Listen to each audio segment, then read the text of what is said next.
April 22, 2025 ఇది ఒక black డేగా మారిపోయింది ఇండియన్ కంట్రీలో.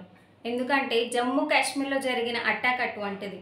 Jammu Kashmir it's a beautiful spot. ప్రతి ఒక్కరి విష్ లిస్ట్లో జమ్మూ కాశ్మీర్ చూడాలి అని ఉంటుంది. జమ్మూ కాశ్మీర్కి వెళ్ళిన వాళ్ళు పహల్గామ్ చూడకుండా రారు. ఎందుకంటే ఇట్స్ అ మినీ స్విట్జర్లాండ్. అంత బాగుంటుంది. ఆ వ్యూస్ కానీ, ఆ కొండలు, చెట్లు, నేచర్ లవర్స్ అందరూ. నేచర్ లవర్స్ అనే కాదండి, ఖచ్చితంగా అక్కడికి వెళ్ళిన వాళ్ళు ఆ ప్లేస్ని విజిట్ చేస్తారు. అంత బాగుంటుంది కాబట్టి. అలాగే 2025 ఏప్రిల్ 22 అక్కడికి వెళ్ళిన వాళ్ళకి తెలీదు అదే వాళ్ళ లాస్ట్ డేగా మారబోతుంది అని చెప్పేసి. Yes, the Pahalgam attack done by the terrorist. We're talking about that. I'm uploading the video. ఆ వీడియోలో చూస్తే మీకు అర్థమవుతుంది ఎంతలా టార్చర్ చేశారో మన ఇండియన్స్ని, మెయిన్గా హిందూస్ని. వాళ్ళు ఎంతగా వాళ్ళ ప్రాణాలని కాపాడుకోవడానికి ఎంతలా గోల్ చేశారో, ఎంతలా అర్చారో మీకు ఆ వీడియోలో తెలుస్తుంది అనమాట. So please see that video. I am attaching it below. अपने आप बोले ना मुझे क्या बोलते भेलपुरी खाली से मेरा पति साइड में था, एक इंसान आया उसने उसको गोली मार दी यहाँ पे. उसने बोला कि शायद मुस्लिम नहीं है, उसने उसको गोली मार दी. नहीं आप टेंशन मत लो. अब बेटा आप यहाँ पे रहो, हम साथ में. मैडम ये जो भीड़ साहब है प्रेसिडेंट, आप टेंशन मत लो. मेरे बेटे का बच्चा लो. हम बचा देगा, कोई बात नहीं. बेहतर प्लीज भगवान के लिए बच्चा लो. जब से मन डिजाइन किया है. ठीक है हम बचा देंगे ना, आप टेंशन मत लो. मैं आ रहा हूँ. मैं कहाँ पे आपका ये हस्बैंड? क्या हुआ इसको, क्या हुआ? Please ask for help. We don't need. Okay, don't worry. You okay? You need a water, sir? Sir, we'll manage. Just ask for help. Okay, you first you give the hands water. Drop of water. Take a drop of water, sir, please. Sir కదా, ఆ terrorist attack జరిగే ముందు ఏం జరిగిందంటే యాక్చువల్గా Indian army డ్రెస్లో టెర్రరిస్టులు వచ్చారండి. అది ఎవరికి తెలియదు. ఎవరైతే గెస్ట్ చేస్తారండి, నార్మల్గా చెకింగ్స్ జరుగుతుంటాయి కదా జమ్మూ అండ్ కాశ్మీర్లో. సో అలాగే అనుకున్నారు, ఓకే నార్మల్ చెకింగ్ అయి ఉంటుందిలే అని చెప్పేసి ప్రతి ఒక్కరు అలాగే అనుకున్నారు. చెకింగ్స్ చేయడం స్టార్ట్ చేశారనమాట. సో ప్రతి ఒక్కరు ఆధార్ కార్డ్ తీసుకోవడం, వాళ్ళ నేమ్ అడగడం, అలా హిందువా ముస్లిమా అని తెలుసుకోవడం, హిందూ అయితే చంపడం, ముస్లిం అయితే వదిలేయడం, ఇలా చేశారనమాట. అందులో మెయిన్గా ఏంటంటే ఆ వీడియోలో ఉన్న ఒక ఆవిడ ఉంది కదా, పెద్ద ఆవిడ, ఆమెకి ఏం జరిగిందంటే లిటరలీ వాళ్ళ హస్బెండ్కి ఖురాన్లో ఉన్న కొన్ని వర్డ్స్ చదవమని అడిగారంటండి. ఆయన చదవలేకపోయారు. 3 ఛాన్సెస్ ఇచ్చారంట, చదవలేకపోయారు. సో లిటరలీ ఆయనకి 3 times షూట్ చేశారు. ఆవిడ ముందే షూట్ చేశారు. ఆమె ప్రతిమలాడుకున్నారంట, నన్ను కూడా చంపండి అని చెప్పేసి. అసలు ఎంత దీన స్థితి అండి. వాళ్ళ హస్బెండ్ తన కళ్ళ ముందే చంపేస్తున్నారు, ఆమె కూడా అడుగుతున్నారు నన్ను కూడా చంపండి అని చెప్పేసి బ్రతిమలాడుతున్నారంట. అప్పుడు వాళ్ళు ఏమన్నారు తెలుసా, మేము నిన్ను చంపము, వెళ్ళి నీ మోడీకి చెప్పుకోపు. అసలు ఇండియన్ గవర్నమెంట్ ఎందుకు వచ్చిందండి ఇక్కడ? నాకు అర్థం కాని విషయం అదే. అసలు ఎలాంటి ఛార్జ్ తీసుకోబోతున్నారో మరి మోడీ గారు నాకైతే తెలీదు. So we have to see ఎలాంటి ఇండియన్ ఛార్జ్ ఎలా ఉండబోతుంది టెర్రరిస్టుల పైన అనేది మనం చూడాలి. ఇలాగే వదిలేస్తే ఇంకా చాలామంది చనిపోతారు. ఇప్పుడే కౌంట్ 28 అయింది, ఇంకా అది పెరగబోతుందని కూడా చెప్తున్నారు. చనిపోయింది 28 అయితే ఇంకా లిటరలీ చాలా దీన స్థితిలో ఉన్నారంట కొందరు. ఆ కౌంట్ కూడా మనకు చెప్పట్లేదు గవర్నమెంట్ వాళ్ళు. మరి ఏమవుతుందో నాకైతే తెలీదు. అండ్ నెక్స్ట్ వచ్చేసి మనం చూసిన వీడియోలోనే ఇంకొక లేడీ ఉంది కదా, వాళ్ళు హనీమూన్కి వచ్చారు. అసలు ఆవిడ హస్బెండ్, మీరు అప్లోడ్ చేసిన వీడియోలో ఒక లేడీని చూశారు కదా, తను రీసెంట్లీ మ్యారీడ్ అండి. హనీమూన్ కోసం హ్యాపీగా టైం స్పెండ్ చేద్దామని చెప్పేసి జమ్మూ అండ్ కాశ్మీర్ వెళ్ళారు. వాళ్ళే అసలు ఎవరన్నా అనుకుంటారా అండి అక్కడికి వెళ్తే ఇలా మా హస్బెండ్ చనిపోతారు అని చెప్పేసి? అలా అనుకుంటే అసలు ఎవరు వెళ్ళని కూడా వెళ్ళరు కదా. లిటరలీ తన సిచ్యువేషన్ ఎవరికి రాకూడదండి. పెళ్ళైన కొద్ది డేస్కి హస్బెండ్ని పోగొట్టుకుంది.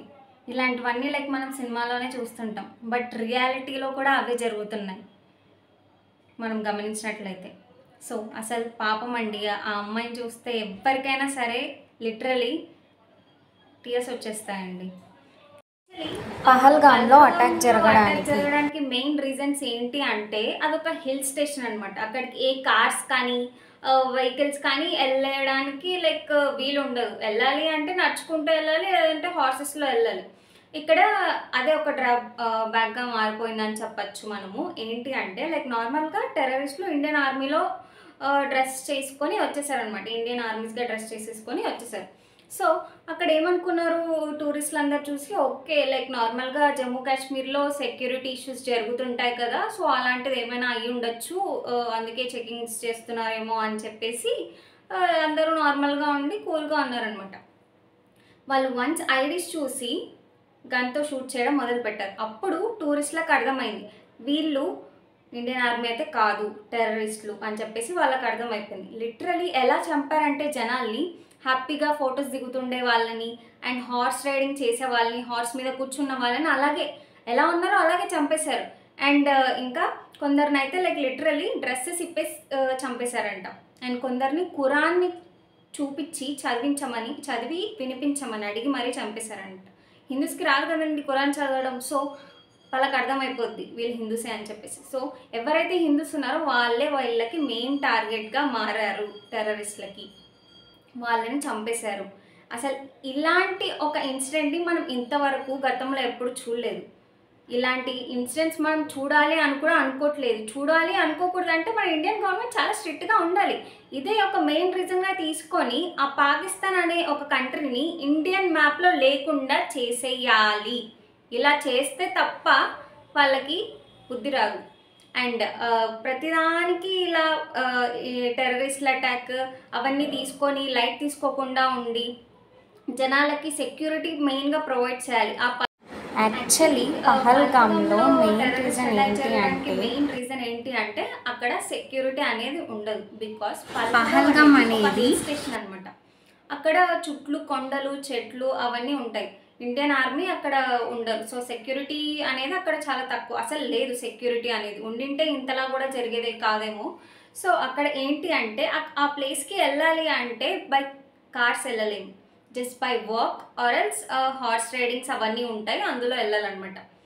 అక్కడికి ఖచ్చితంగా జమ్మూ కాశ్మీర్ని విజిట్ చేసిన వాళ్ళు పహల్గామ్కి ఖచ్చితంగా వస్తారు. ఎందుకంటే అది చాలా బ్యూటిఫుల్ స్పాట్ అనమాట. అది చాలా ఇంకా దాన్ని ఒక మినీ స్విట్జర్లాండ్ అంటారు. సో అలాంటి ప్లేస్ని ఎవరైతే చూడాలనుకోరు, సో అలాగే వచ్చారు జనాలు.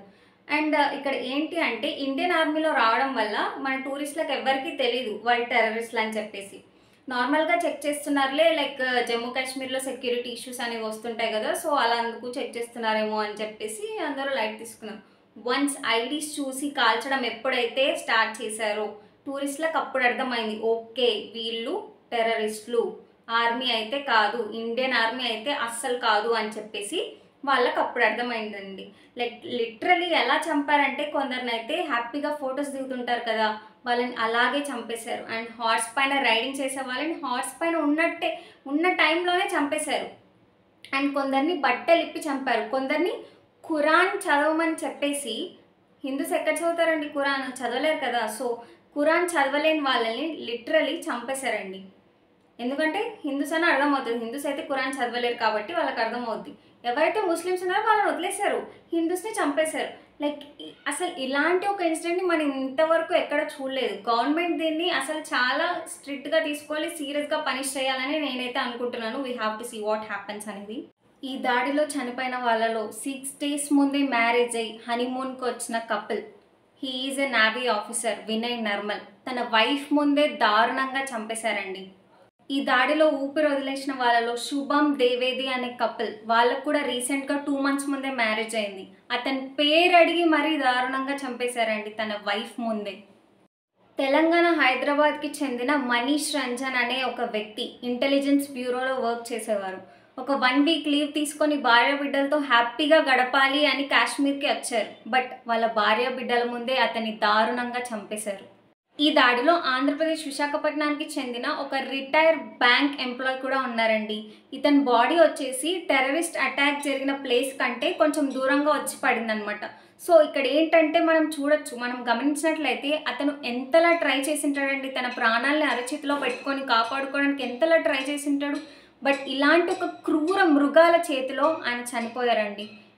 ఈ దాడిలో కర్ణాటకకు చెందిన మంజునాథ్ అనే వ్యక్తి తన ఫ్యామిలీతో హ్యాపీగా టైం స్పెండ్ చేద్దామని చెప్పేసి జమ్మూ కాశ్మీర్కి వచ్చారండి. బట్ అతను కూడా టెర్రరిస్టుల చేతిలో ఘోరంగా ప్రాణాలు విడిచారు.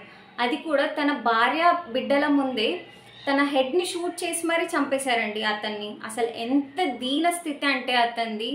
వాళ్ళ భార్య బిడ్డలు అసలు ఎంత కృంగిపోయి ఉంటారండి. వాళ్ళు ఒక బిజీ లైఫ్ నుండి ఇంటి నుంచి దూరంగా వెళ్ళి భార్య పిల్లలతో టైం స్పెండ్ చేద్దాము, లేదా నా హస్బెండ్తో నా వైఫ్తో మంచిగా మెమరీస్ క్యాచ్ చేసుకుందాము అని వెళ్ళిన వాళ్ళ పరిస్థితి ఇంత దీనంగా తయారైందండి.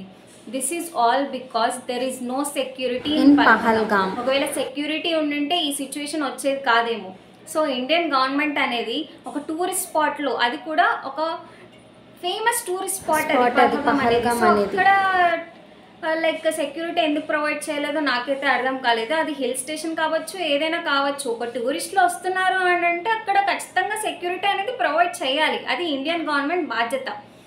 అండ్ ఇక్కడ మోడీ గారు ఎలాంటి ఛార్జ్ తీసుకుంటారో అండ్ ఇండియన్ గవర్నమెంట్ ఎలాంటి ఛార్జ్ తీసుకుంటారో we have to see. They have to take strict charge or else ఇలాంటి ఇన్సిడెంట్స్ అనేవి ఇంకా జరుగుతూనే ఉంటాయి. వాటికి అరికట్టాలంటే ఖచ్చితంగా ఆ 6 టెర్రరిస్టులు ఎవరైతే ఉన్నారో, ఇంకా ఎక్కువే ఉండొచ్చు అంటున్నారు, వాళ్ళని తీసుకొచ్చి చంపాలండి. అప్పుడైతేనే ఇండియన్ గవర్నమెంట్కి రెస్పెక్ట్ ఇవ్వచ్చు. సో ఇలా పహల్గామ్ గురించి మనం మాట్లాడాలి. ఎన్నెన్నో టాపిక్స్ గురించి, ట్రెండింగ్ టాపిక్స్ గురించి మాట్లాడాలి అనుకుంటే you have to subscribe my channel. Bye.